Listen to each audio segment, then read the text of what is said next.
সমুদ্রকন্যা কুয়াকাটাও নয়, বিশ্বের শ্রেষ্ঠতম সমুদ্র সৈকত কক্সবাজারও নয়।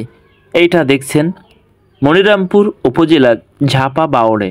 আর দৃষ্টিনন্দন দুই সাইডে মনোরম সবুজের অভয়ারণ্য আপনাকে টাক লাগিয়ে দেবে তার সৌন্দর্য।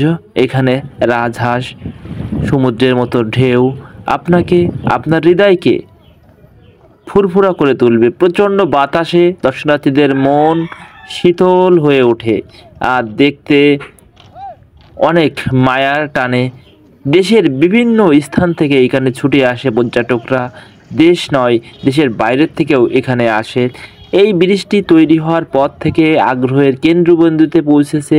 দেশের বিভিন্ন প্রান্ত থেকে এখানে মানুষ দল বেঁধে সপরিবারে, ক্লাবের, স্কুলের বন্ধুবান্ধব সবাই এখানে আসে। একটা দৃষ্টিনন্দন স্পেস, সমুদ্রের মতো দেখতে, সুন্দরের শেষ কথা বলে যখন কিছুই নেই তখন অপরূপ স্বাদে সেজেছে ঝাপা বাওড়।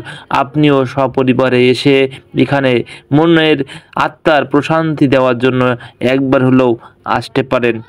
নয়নাভিরাম অপরূপ সৌন্দর্য লীলাভূমি বলতে যেটা বোঝায়, এখানে আসলে আপনি হয়তো তেমনটা না পেলেও অনেক সৌন্দর্যবর্ধন একটি স্থান পেয়ে আপনার মনের প্রশান্তি অনেকটা জোড়াবে। তাই আপনি আপনার সপরিবারে, আপনার আত্মীয় স্বজন নিয়ে, আপনার বন্ধু বান্ধবকে নিয়ে একবার হলেও ঘুরে যেতে পারেন এই সুন্দর হৃদয় জুড়ানো ঝাপার বাওড় থেকে।